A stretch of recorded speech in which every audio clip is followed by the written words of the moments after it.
Assalamualaikum and hello everyone. Welcome to our team presentation under the topic of gas chromatography. My name is Siti NURHAMIZAH ADILAH binti BAHARIN with student number 202457351. And today I will be presenting on the introduction to gas chromatography. So, what is gas chromatography? Gas chromatography is actually a technique used to separate and analyze chemical mixture. It works with two main parts. The first one, mobile phase, which is a gas such as nitrogen or helium that carries the sample. The second one is stationary phase, which is a coated column that functions to slow down certain chemicals. What are the processes involved in gas chromatography? It actually involves a very straightforward process. So, first, the sample will be injected into the column. Then the carrier gas will pushes it through. Because different chemicals move at different speed, they become separated. Finally, the detector will record the result as chromatogram, which is a graph showing the separation. So, besides that, what are the main advantages of gas chromatography? So, this method is actually fast, accurate, and requires only a small amount of sample. It is especially useful for chemicals that can be easily vaporized. For example, water, alcohol, and oil can be separated and identified even in a very small amount. This concludes my introduction to gas chromatography. Thank you. Moving on to the next part, I will now present the objectives of this experiment on gas chromatography. First of all, the aim is to determine the retention times Tr of N-butanol and 2-propanol. Next, we want to identify the components present in a standard mixture based on their retention times. After that, the third objective is to identify the component or components present in an unknown sample. Finally, we will determine the effect of temperature on both the retention time Tr and the resolution Rs. In summary, these objectives guide us in understanding how gas chromatography separates and identifies chemical compounds under different conditions. Thank you. Hello everyone. Now let's discuss the fully labeled block diagram in conjunction with the methodology of gas chromatography. My name is DICKSON BURI and my student number is 2024945273. To begin with, the process starts at the carrier gas cylinder, which supplies the gas needed for the system. This gas is essential because it acts as mobile phase that moves the sample through the instrument. Then, the gas passes through the flow control valve, which regulates both pressure and flow rate to ensure the stability of operation. After that, the sample is introduced through the injection valve. This step is important because it allows the sample to enter the chromatography column in a controlled manner. Inside the column, the separation takes place. Different compounds move at different speed, depending on how they interact with the stationary phase. And this is where the actual separation occurs. Next, the separated compound reach the detector, specifically the flame ionization detector or FID. The detector responds to the compound and converts the signal into a measurable data. Finally, the information is sent to the data system, which produces the chromatogram. This graph clearly shows the separation and retention time of the system compounds. In summary, in this step-by-step methodology, demonstrate how the gas chromatography works to separate, detect, and analyze chemical mixture effectively. Moving on to my next part, I will now explain the main component and their function in gas chromatography. First of all, the gas carrier cylinder.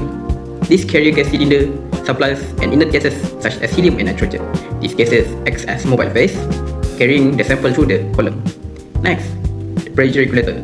This pressure regulator plays a crucial role by controlling both pressure and flow rate of the carrier gas. This ensures a stable and consistent flow throughout the system. After that, the injector, also called sample inlet, where this introduces the liquid sample into the GC.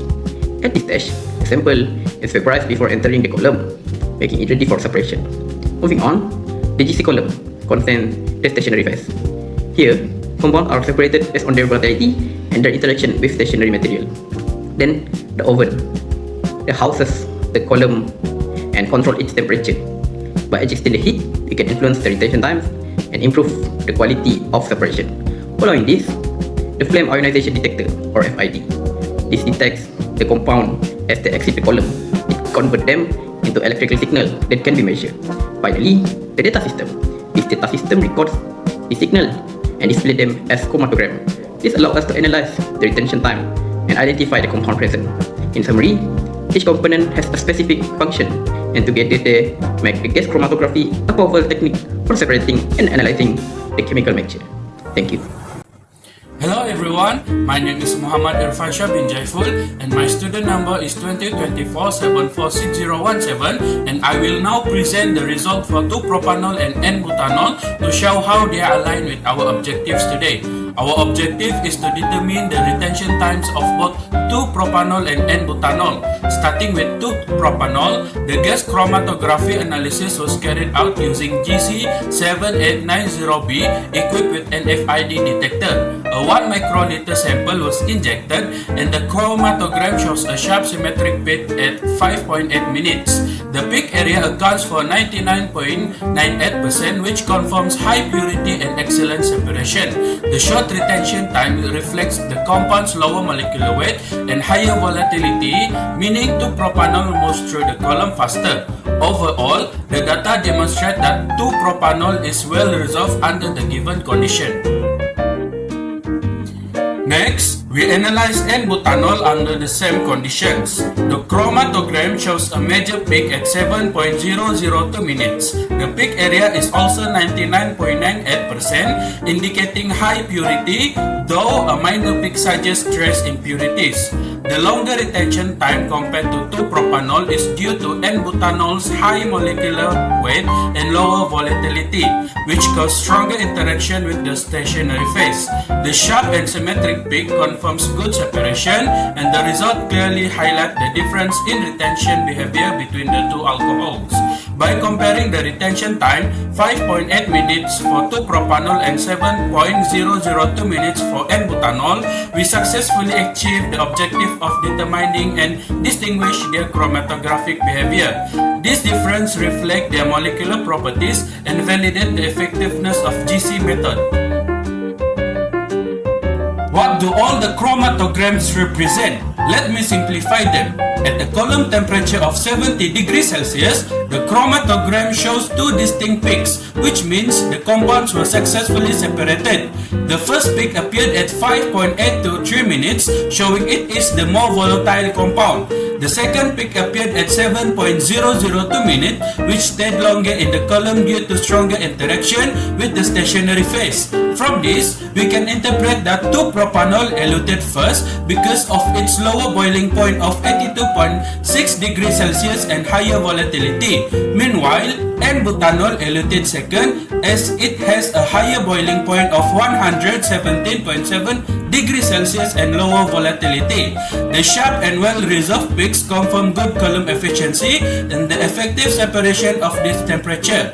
In conclusion, the column temperature of 70 degrees provided clear separation of the standard mixture, and retention time differences can be used to identify unknown samples by comparison with the standard chromatogram. Greetings, my name is VIONE'ED EDMUND and my student number is 202495043.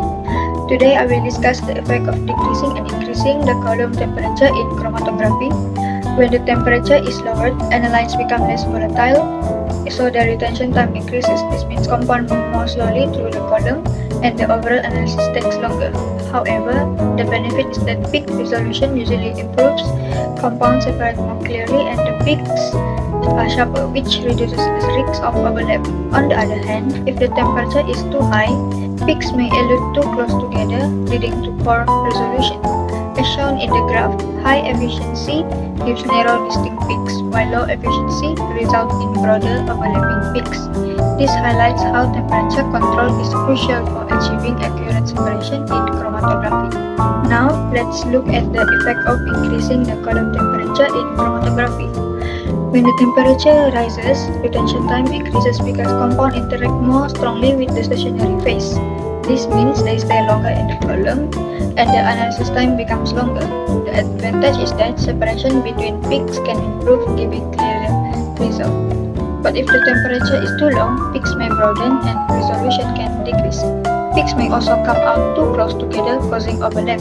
As shown in the graph, high efficiency produces sharp, distinct peaks, while low efficiency gives broader, overlapping peaks. This shows how temperature control is essential for achieving accurate separation. In this experiment, we compared true-propanol and N-butanol using chromatography.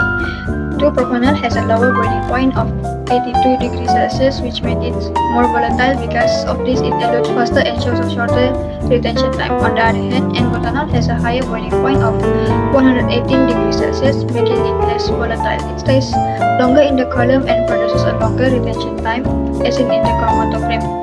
True-propanol gives an early peak, while N-butanol appears later. This confirms that boiling point and volatility directly affect retention time and separation in chromatography.